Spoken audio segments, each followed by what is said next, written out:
Trainee IPS Uday Krishna Reddy పరారయ్యారనేటువంటి ఆరోపణలపైన ఆయన స్వయంగా స్పందించడం జరిగింది. తనపైన వస్తున్న ఆరోపణలు పూర్తిగా అవాస్తవమని స్పష్టం చేశారు. తండ్రి అనారోగ్యంతో ఉండడంతో స్వగ్రామం ఊళ్లపాలెంకు వచ్చానని, ఇక తాను ఎక్కడికి పారిపోలేదని కూడా తెలియజేశారు.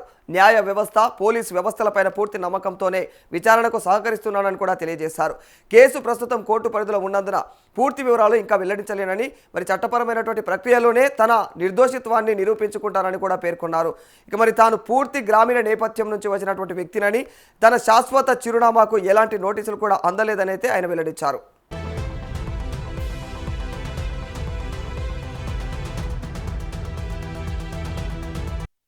మరోవైపు మహిళా ట్రైనీ ఐపీఎస్ అధికారిగా ఉన్నటువంటి ఆమె మరి ఇచ్చినటువంటి ఫిర్యాదులు అయితే ఉదయ్ కృష్ణారెడ్డి తనను లైంగికంగా వేధించాడని, గదిలోకి బలవంతంగా తీసుకువెళ్లి వేధింపులకు పాల్పడినట్లుగా అయితే ఆమె ఆరోపించడం జరిగింది. మరి ఈ కేసు నేపథ్యంలో ఉదయ్ కృష్ణారెడ్డి ఆత్మహత్యా యత్నానికి కూడా పాల్పడ్డారనేటువంటి వార్తలతో పాటు ఆయన రాసినట్లు ప్రచారంలోకి వచ్చినటువంటి సూసైడ్ నోటు పైన కూడా అనేక సందేహాలు వ్యక్తమవుతూ ఉన్నాయి.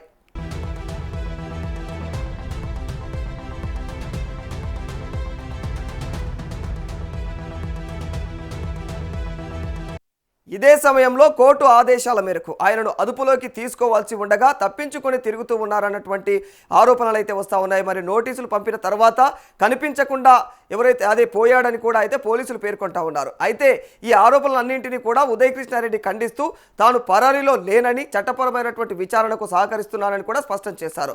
ప్రస్తుతం ఈ వ్యవహారం పైన ఇక దర్యాప్తు కొనసాగుతూ ఉండగా కేసుకు సంబంధించినటువంటి పూర్తి వాస్తవాలు కోర్టు విచారణ అనంతరం స్పష్టమయ్యే అవకాశం ఉంటుంది.